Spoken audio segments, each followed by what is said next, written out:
A Brazil track guide looking at Thomas Ronhaar's PSGL F1 lap 106.087. It was P3 in PSGL F1.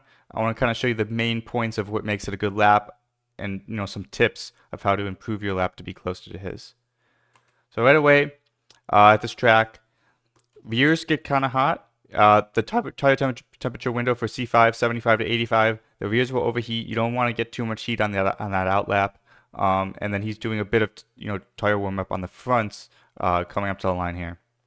So you'll see he takes a really wide line coming out of the last corner, and then he'll put the car onto the green part of the track.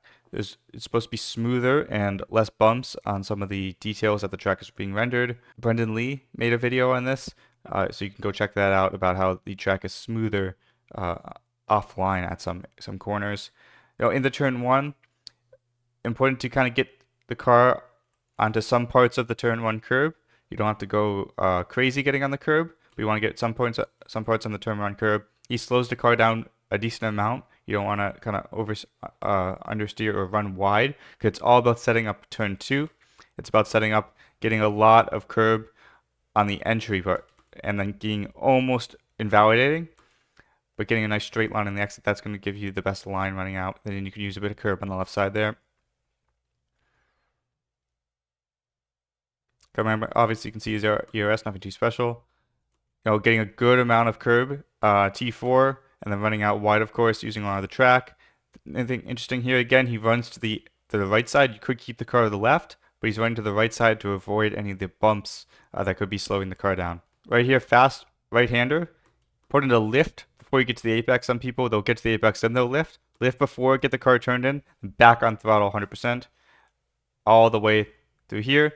Getting the car very far left, almost invalidating here. It's easy to get the car not as far left as he does here, but very far left. It lets you have the best line coming into this next corner. Touching the curb, almost onto the blue part here.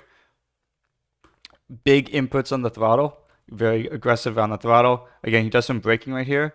Some people just like to fully lift, but I think if you do a bit of braking, help get the car turned in, and allows you, when you get on the throttle, to do a big throttle jump and not just kind of coast waiting for the car to turn in. Again, running it way out to the right here. Look how far he does and gets really good track usage here. Another hard corner here, getting far to the left. So it's getting far to the right, back to the left here. It's easy to not be so close to the white line here. You want to get really far to the left on the white line, and it's easy to understeer in this corner. You're using a bit of the curb on the inside. Again, big throttle movements here. Touches the curb a bit on the exit, doesn't lose the car. Here, braking hard. Make sure you can use a bit of that curb for rotation.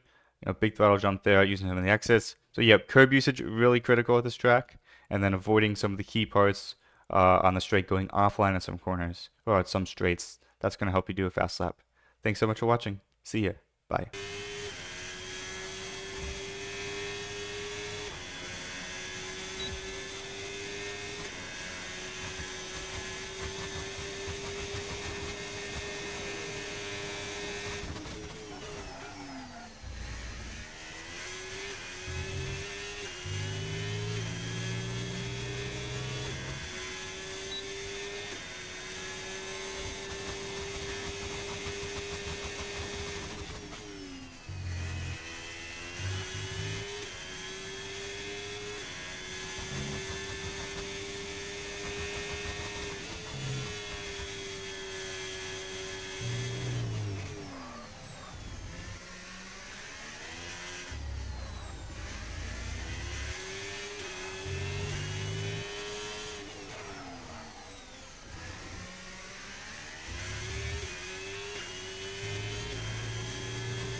Overpowered too much.